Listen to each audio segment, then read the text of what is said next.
¿Qué onda, amigos? Hoy nos encontramos en su podcast común, realizan el viejo confiable, Fragmentos del Mundo.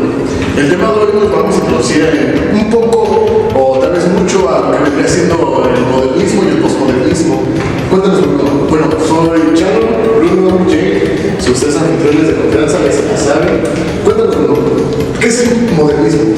Bueno, el modernismo surge a partir de una idea liberal, es decir, la usurpación, diría yo, de la palabra libertad, pretende una superación en el raciocinio del hombre, es decir, se deja a un lado la fe como total manera de vivir y se da paso a la razón. Es decir, gracias a esto hubo un método científico más definido, hubo un aumento en la producción gracias a las condiciones materiales refinadas en el sentido del modo de producción, hubo arte y muchísima cultura a raíz de los movimientos europeos modernistas. ¿Qué prometía? Yo creo que esa es una de las palabras centrales. ¿Qué prometía el modernismo? Pues que justamente iba a haber un progreso para el humano, ¿no? O sea, que tanto hombre como mujer podían ejercer desde el trabajo más que nada un avance hacia una sociedad más fuerte. Pero también junto a lo que vendría siendo los paradigmas, ¿no? Con lo de que tienes que hacer ciertas madres para poder llegar a ciertas situaciones. Lo que vendrían siendo esos paradigmas que igual impone el modernismo. O sea, de que todos tenemos ciertas cosas establecidas hasta ahora.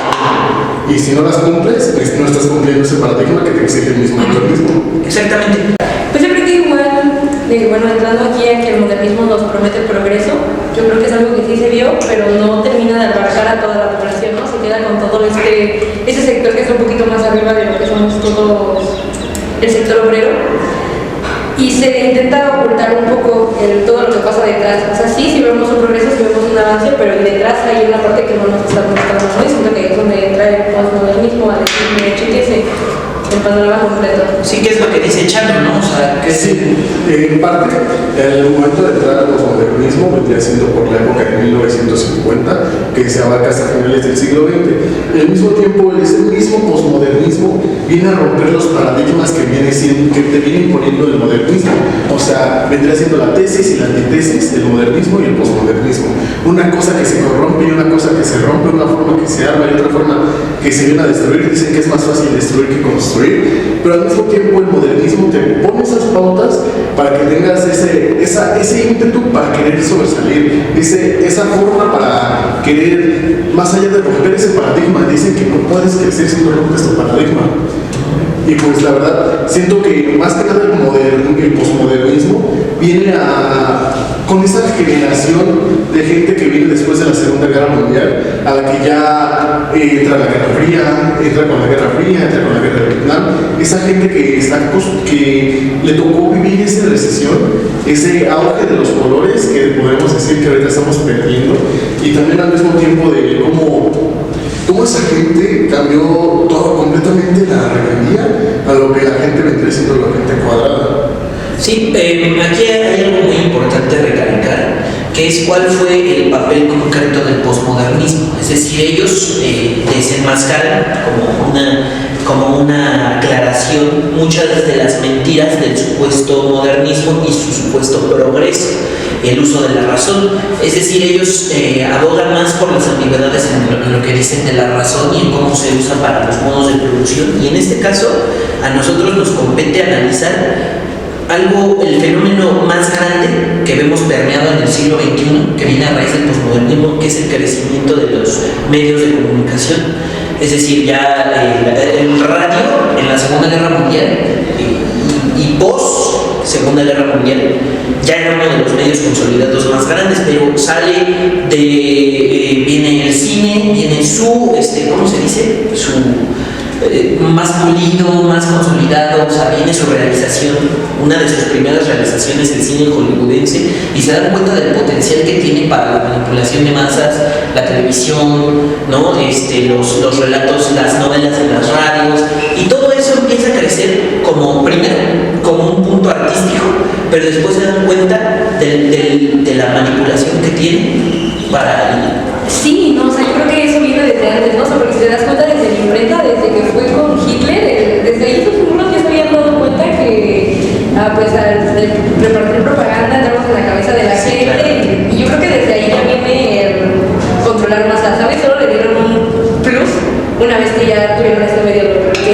antes, fíjate cómo son las cosas. Antes, Chano y Jane, de que se usara la propaganda israelí y estadounidense para el control de masas, nacen muchas películas que sí tienen el acercamiento al método artístico, más que nada. ¿Por qué? Porque el imperio iba en crecencia, porque ya había ganado la guerra. Después se dan cuenta, lo que dices, porque fue Goebbels el que establece el manifiesto de manipulación mediática y paradójicamente lo copia el medio estadounidense. ¿Por qué? ¿Qué tiene que verse con el posmodernismo? Que justamente el posmodernismo habla de esta supuesta mentira narrativa artística, que ya después no es artística, y el verdadero problema del posmodernismo es que lo dejó a la interpretación, es decir, no propuso nada concreto. Es que el posmodernismo viene más hacia la parte de que mezcla más que nada las culturas, tienes esa mezcolanza de que la gente viene allá con un arraigamiento de más generaciones, viene con ya un bagaje de ciertas culturas, porque si nos damos cuenta, Estados Unidos no tiene una cultura. Estados Unidos, su cultura está basada en las culturas de todos, culturas africanas, culturas mexicanas, los judíos, los cristianos, o sea, todas esas culturas es un conjunto, y ese mismo conjunto hace que la gente se dé cuenta de todo lo que está sufriendo, de lo que quiere vivir al mismo tiempo, de que esa gente quiere dar ese brinco para ser alguien más, para tener, no solo ser una vil masa de carne que se le echa a la tierra y ya nada más cultiva la tierra. Al mismo tiempo, la identidad de estas críticas que tenemos del posmodernismo al modernismo, esa es la pauta que nos da para que empecemos a criticar y a dialogar sobre las dos formas. Sí, claro, porque al mismo tiempo, Pacha, espérate. Estás hablando del cinematógrafo, o sea, de la cultura del cine. Recordemos que Estados Unidos no llegó el cine a Estados Unidos, no llegó el cinematógrafo, llegó a México. Y en México fueron los primeros que empezaron a hacer películas, empezaron a hacer cortos, y aquí mismo igual la cultura de esa gente que venía desde el porfiriato y quería ese mismo poder, se dio cuenta que tenía una forma de cómo atrapar a las masas, sin siquiera que esas masas se den cuenta. bueno, si nos vamos a rastreando un poco de dónde viene el cine, pues justamente mencionas Porfiriato. Tú sabes que el Porfiriato era uno de esos aspiracionismos franceses, porque el cine francés, que en síntesis, bueno, creo que viene desde muchísimo antes de que Francia lo hiciera fresa, lo adornara, y ya llega a México con las ideas de Porfirio. Llega igual en pañales el cine, o sea. Y se da cuenta Estados Unidos del potencial que hay en esa herramienta mediática. Y primero el cine, vamos a llamarle, no podríamos llamarle experimental en esos momentos, pero el cine pionero de Estados Unidos representa el sentimiento de amor en medio de los tiempos post-depresión. Y después, fíjate, ahorita mencionas algo bien curioso, que es la diversidad de culturas en Estados Unidos, y que al mismo tiempo, gracias a esta diversidad de culturas, logran hacer algo universal, vamos a llamarle así, pero hacen el arquetipo del americano promedio, ojos azules, cabello castaño, rubio. Es lo mismo que ¿cómo se llama? Una raza. Exactamente. O sea, estás repitiendo los mismos patrones, pero sin que la gente se dé cuenta. O sea, es lo mismo que pasa aquí en México. Un priismo, güey, en el cual la gente no se da cuenta de tu fraude, pero al mismo tiempo te deja hacer. O sea, sí, claro. ese valemadrismo del mexicano, o sea, de que a pesar de que te están viendo la cara, a pesar de que te están poniendo los cuernos, sigues ahí. Sí, claro, porque aparte, bueno. ¿Sí crees que sea el sentimiento de que les vale como que resignados a esa realidad? No, es que hubo un momento aquí y el posmodernismo y el modernismo justamente tiene el problema de que, como tú bien lo dijiste, era para cierto sector, o sea, era para los ilustrados, la burguesía que tenía tiempo de sentarse a pensar y a decidir y a pensar en la gravedad y en la química, ¿no? El cambio de la alquimia a la química, ¿no? Y entonces no le llega al sector obrero, que está cansado porque viene de ser mano de obra en el mundo, es decir, para la Unión Soviética, para Alemania, para Estados Unidos, para México, y entonces viene bueno, nosotros vivimos de una revolución, ¿no? Y te das cuenta cómo no es que no se den cuenta que les están viendo la cara, sino que están cansados. O sea, no tienen ese tiempo de pensar en cómo me manipulará. Imagínate esto, en 1900 Y estás cansado de ver a dónde se va dirigiendo el nuevo orden mundial, una segunda guerra mundial. Y en esas fechas empiezan a salir Mickey, güey. O sea, y empiezan a salir los dibujos animados que a la fecha, no me dejan mentir, son geniales. O sea, es una cosa que te sigue causando una ilusión, una emoción, y que si estás cansado aún, no vas a cuestionarlo. Pero detrás de esos metarrelatos había un conjunto bastante oscuro, que era el de la propaganda estadounidense, ¿no? Y eso es lo que desenmascara el posmodernismo mediáticamente, que es más lo que más nos compete, ¿no? Y en cuestión del arte, Bruno, ¿cómo es el arte modernista y posmodernista? Bueno, te cedo la palabra a ti primero y después doy mis conclusiones. Yo creo que pues parte de lo que marca la diferencia en el arte moderno y posmoderno es primero, pues en el arte posmoderno yo diría que vemos una fragmentación de realidades, ¿no? Y que en el modernismo vemos un arte un tanto fantasioso. Entonces aquí yo creo que eso es lo que resalta o lo hace diferente uno de otro, ¿no? En uno vemos como que más estereotipado, lo vemos más fantasioso, y de este lado ya se fragmenta y ya vemos la crítica de diferentes realidades, ¿no? Ya no lo vemos solo desde el lado burgués, sino desde todos los sectores diciendo, mira, estas son nuestras realidades, y desde este lado lo vivimos y lo vemos nosotros así, ¿no? Y lo expresan como arte. Sí, desde la satirización del posmodernismo, ¿no? De cómo esa gente se tiene que enrolar entre la satirización para poder encontrar una explicación lógica para sus acontecimientos o para lo que realmente están viviendo, lo que darle un nombre a esta situación que ellos están teniendo. Ahora hay una dualidad bastante interesante. Para empezar respondiendo a lo del fantasioso, yo creo que lo notamos de esa manera, y qué bueno que lo notemos de esa manera, porque antes el arte del modernismo era calificado como el total, como es el único arte, y ahí explicamos historia del arte y progreso del arte y perspectiva humanitaria. No, es fantasioso en el sentido de que es eurocentrista, no es todo el arte que surgió a raíz de la humanidad. Y el posmodernismo, como tú bien lo mencionas, es esta variante en distintas perspectivas. De ahí, hablando de la literatura, nace la distopia, ¿no? Las distopias más famosas o canónicas de la literatura nacen a raíz del posmodernismo, criticando a la sociedad deprimida, a los dueños de los medios de producción, y que si no se hace algo para reparar el tejido social, cosa que el posmodernismo no propuso en explicidades, ¿no? Como que expone la problemática, pero no le da solución. El posmodernismo propone algo así para regenerar tu tejido social.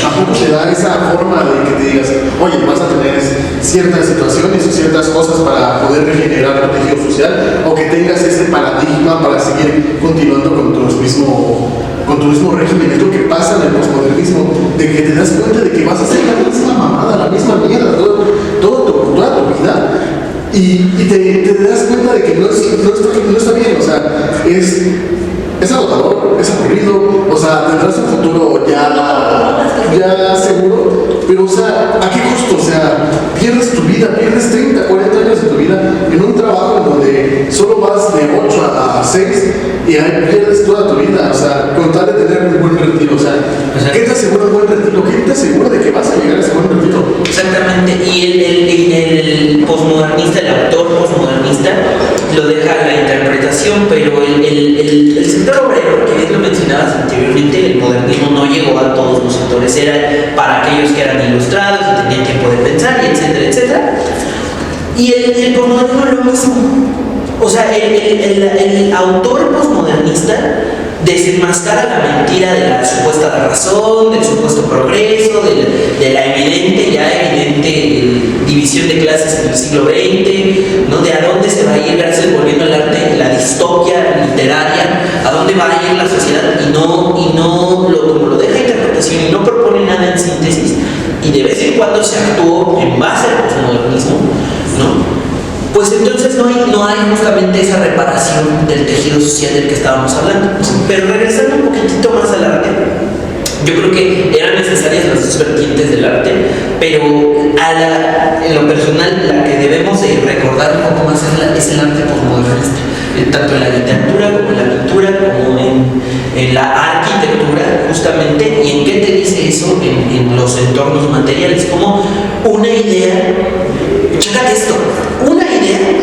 de los posmodernistas, que fue depresiva y fue de enojo por la supuesta mentira, una posguerra, una guerra fría, y eso, todas esas ideas y ese conjunto de emociones metafísicas se plasman en su arte, y eso es lo que lo hace tan maravilloso y real, un poco más acercado a lo real, ¿no es verdad?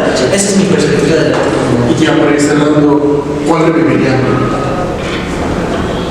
Vamos aquí. Bueno, yo creo que reviviría lo mejor de ambas. Yo creo que una era necesaria, veo el por qué surge cada una, ¿no? Pero también me doy cuenta de que lleva la batuta. Yo creo que eso es importante, el darnos cuenta cómo el modernismo nace de quitarle la bandera a la iglesia, ¿no? De tumbar al feudalismo y decir, mira, ahora pasa a nosotros la burguesía, luego esta burguesía se vuelve un sector privado, y entonces como crítica sale el postmodernismo. Y yo creo que ambas traen ideas muy buenas, propuestas muy buenas, algunas más vagas que otras, unas dejan más sesgos que otras, pero no terminan, o sea, no, desde mi punto de vista no tienden a ser malas, solo es quien te las está diciendo, quien está detrás del discurso. Entonces, regresando a la pregunta, yo tomaría lo mejor de ambas, pero quitaría esta parte que lo encabeza, ¿sabes? Que está detrás de, y dejaría la pura idea, quizás, y ni siquiera apoyándolo tanto al sector obrero, pero sí haciendo que todos formen parte, ¿sabes? Para tener soluciones reales. Sí, mis conclusiones son que de nuevo estoy de acuerdo que eran necesarias las dos doctrinas del pensamiento para la superación dialéctica de los modos de producción y para el tejido social, para otra perspectiva de la humanidad, etcétera, etcétera. En lo personal, primero en lo personal y después en lo que puede pasar más en situaciones más propias, ¿no?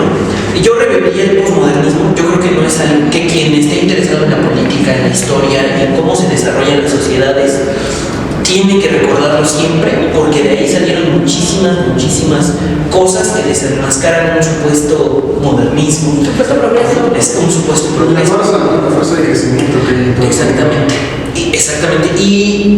Pero en síntesis se habla de que el modernismo vuelve como en forma de fichas, ¿no? O sea, ¿cómo viene el modernismo y te dice ciencia, razón, libertad, ¿no?